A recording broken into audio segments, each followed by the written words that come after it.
Mr. Narasimhan, the sales of Novartis increased in the third quarter.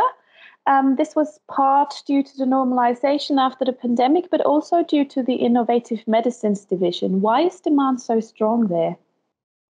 Yeah, thank you for the question. And when you look at innovative medicines, we saw strong demand across all of our key growth drivers. Sales in innovative medicines were up 7%. Our core operating income was up 13%.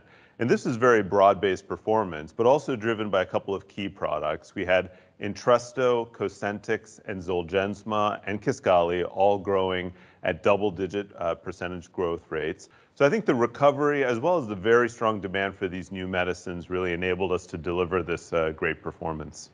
Then on the other hand, there's the generics business, Sandoz, which wasn't performing that strongly and which you are now reviewing. What made you decide to do this exactly now?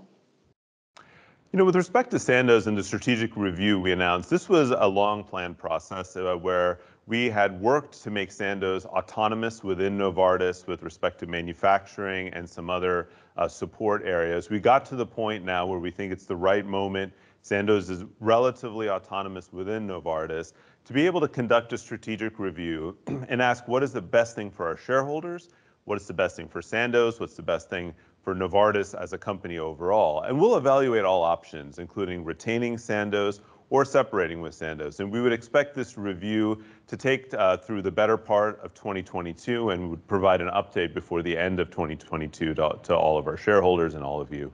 Novartis shares have not only been behind their local competitors so far this year, they're also not doing too well in a European comparison.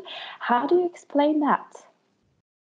First, I always think about share price over the medium to long term. I mean, we're a company that operates over decades. And of course, you're going to have some periods of time where, for a variety of reasons, in this case, because of some benefits some companies may have because of COVID or some other dynamics in the marketplace, you could underperform in a given year. When I look at Novartis over the 5-year period, we've returned over 60% to our shareholders, very solid overall TSR, very good overall performance. And of course, we aspire every year to continue on a strong track, but I'm not worried about this year. I think much more focus on the 3 to 5 year horizon, continue to generate very strong growth and build a successful company. Novartis is facing sales erosion in the foreseeable future due to patent expiry. How can you counter this?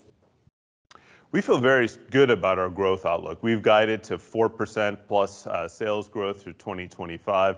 This is driven by our strong inline brands. We also have one of the deepest pipelines in the industry. And as that pipeline continues to mature over the coming years, we would expect very significant medicines to arise out of that pipeline to give us that ability to continue that growth. And lastly, we are a leader in the industry in building in new technology areas, whether those are cell and gene therapies, radioligand therapies, RNA therapeutics. And we believe these technology platforms will continue to generate important medicines well into the future. So because of those three components, our inline brands, our mid-stage pipeline, and our platforms, we feel confident we can grow strongly over the long term.